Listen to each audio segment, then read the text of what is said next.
Chinese President Xi Jinping has announced the Global Governance Initiative, or GGI, a plan that could potentially reshape how power, influence, and decision-making is shared across the globe.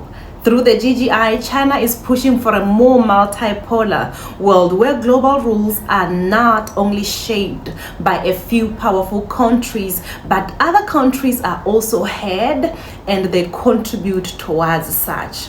Hello China navigators, and welcome to Navigating China. I am your host Nikita Makwana. It's been a minute. I'm happy to see you here. Remember, I bring you insights, I bring you updates that help you to understand China's growing influence, but also how to navigate it. Today we are diving into the GGI initiative. It's been a hot topic. Everybody has been talking about it, and I thought that I should bring this to China navigators. Let us first understand the GGI initiative. So on the 1st of September 2025, President Xi introduced the Global Governance Initiative at the Shanghai Cooperation Organization Plus meeting in Tianjin. He said the world is changing fast, but global systems haven't kept up with the pace. They are still reflecting old power structures. The GGI, as he explained, aims to make international governance more balanced, more inclusive, and fair. Now, this GGI is backed up or guided by 5 principles. The first one is sovereign equality, which insists that every country, big or small, deserves respect and right to choose its own path. The second one, international rule of law, which insists that global rules should apply fairly to all, not favor a few powerful countries. Number 3, the multilateralism. Problems should be solved together through dialogue and institutions, or between institutions, not just decided by one or few. And then the fourth one, people-centered development. China says that policy should improve people's lives and reduce inequality. The last one is real action over empty promises. This one emphasizes that promises should lead to tangible results. In a nutshell, President Xi's message is the world order should reflect today's realities, not yesterday's hierarchies. This one is quite interesting, but whenever I relate with China, I have noticed that every decision that China is making today is often backed by history, right? Is rooted in Chinese history and also China's observation of the history of the world. I want us to take a look at a quick history of globalization.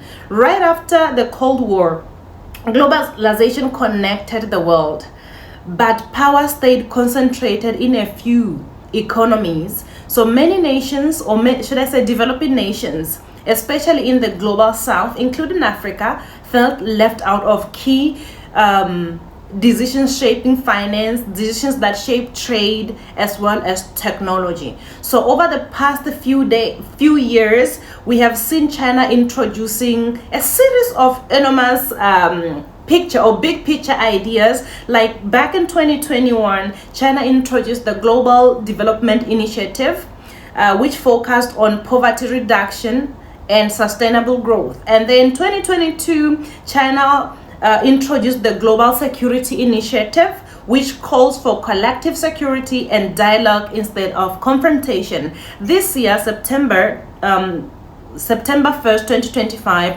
China announced the Global Governance Initiative. When you take a look at the GGI, it actually ties the GDI and the GSI together. So collectively, these form China's vision of a community with a shared future of mankind. However, analysts say that the GGI is still taking shape. At the moment, it's more of a framework than a detailed plan.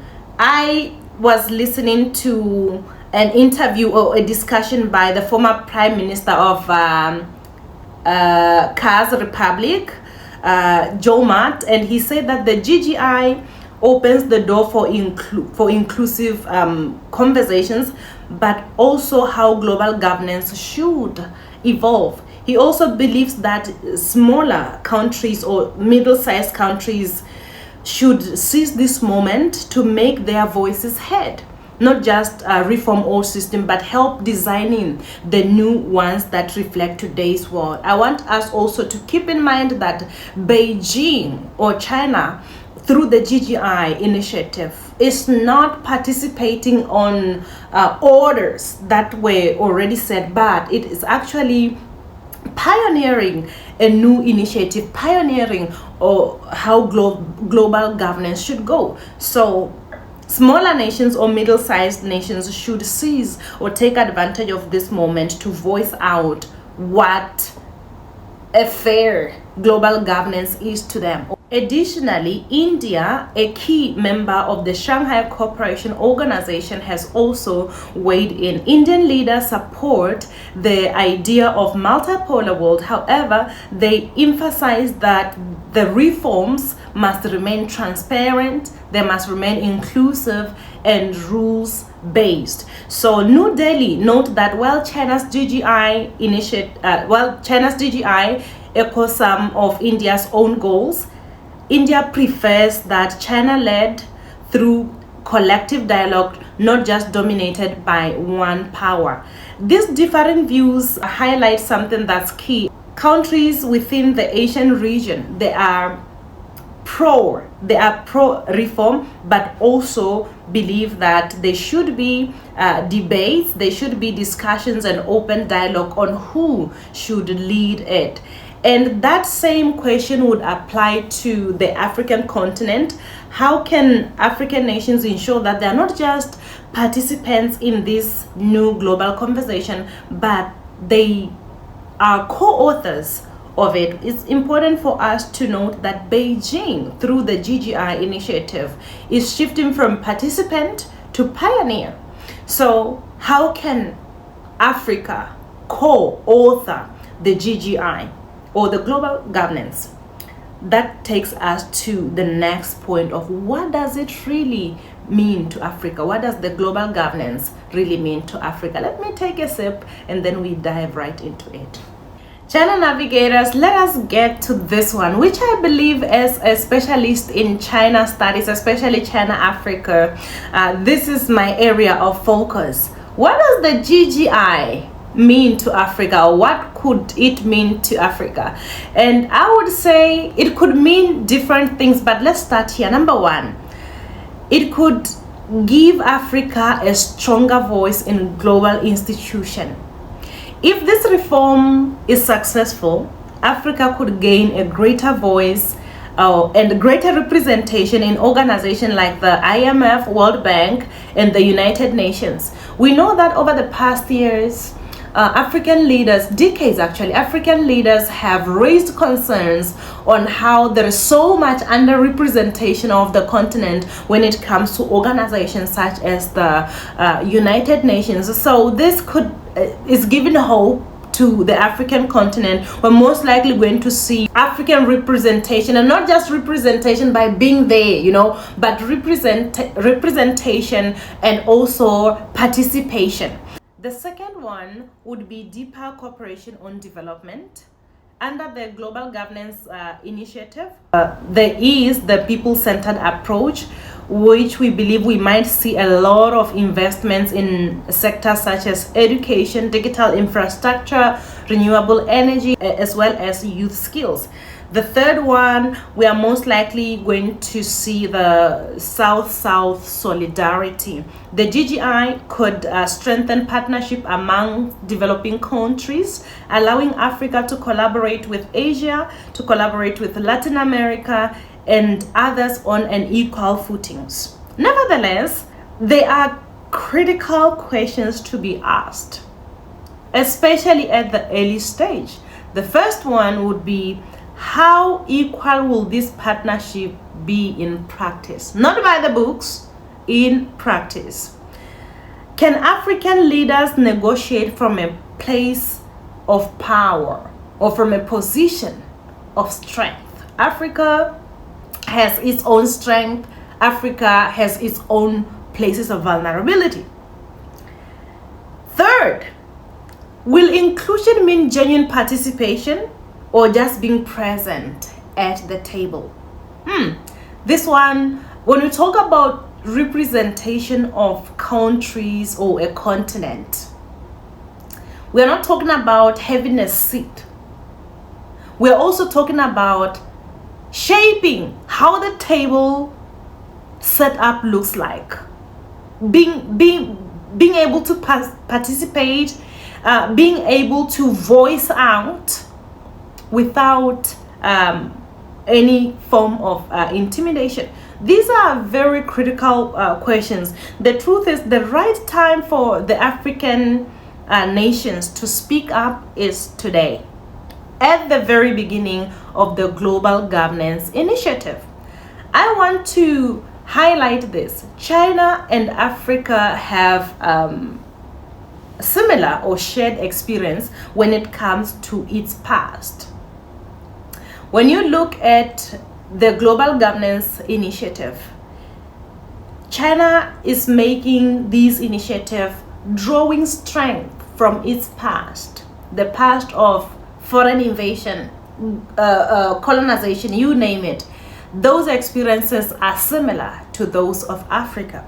However, the experiences are not 100% the same. There will be differences.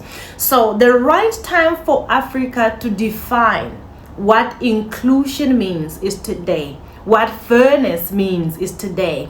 What a favorable governance means is today, at the very beginning of this initiative. This one is very critical, China navigators, because if Africa rather does not shape the conversation early, others will shape it for us. We have seen that happen before, and that could happen. So it is Africa's responsibility to join, to lead conversations today. So the GGI may offer the African continent a seat at the table, but the real power lies in helping design the table itself. So I would say that this is a very good initiative and the right opportunity for the right time for Africa to seize it is today. So the bigger picture, I think when we step back, we would agree that the Global Governance Initiative is part of a larger picture or a larger story.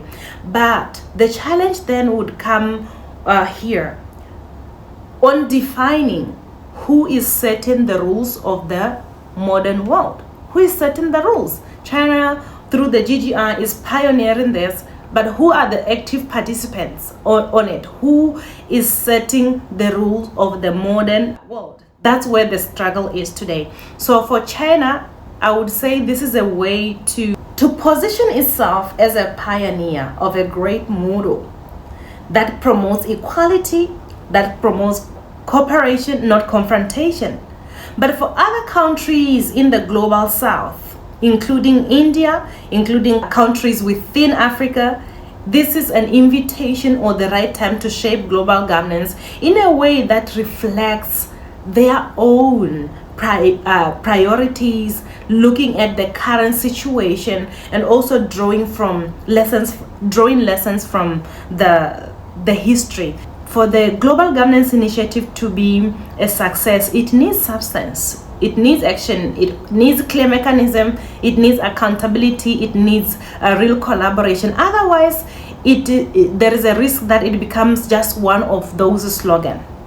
For Africa, it's a moment for responsibility, as I have just shared, for the continent to be able to engage at an early stage and to unite and to speak with clarity as one voice. You will agree with me that the question is no longer on how will China shape the world, but it is also on how will Africa shape its place within it. Those are key questions and discussions. China navigators, this should bring us to the end of today's episode. Before you go, I have 3 things that I would like to share with you. Number 1, we are now available on Spotify and different YouTube and different other platforms. So be sure to go there, like, subscribe, and share our conversation with friends and family. Number 2, I am happy to announce that we now have a course, Navigating China Business course, that helps you to understand China business, what to expect as you are planning to expand your business in China or do business with the Chinese people. And then the third one is the Chinese language course. We have different levels of it for Chinese for beginners, intermediate Chinese, as well as advanced Chinese. So I'm going to share the links below so that you are able to register for those 2 courses. The links will be shared with you. Once again, thank you so much for tuning in. This is Navigating China. See you on the next episode. Bye.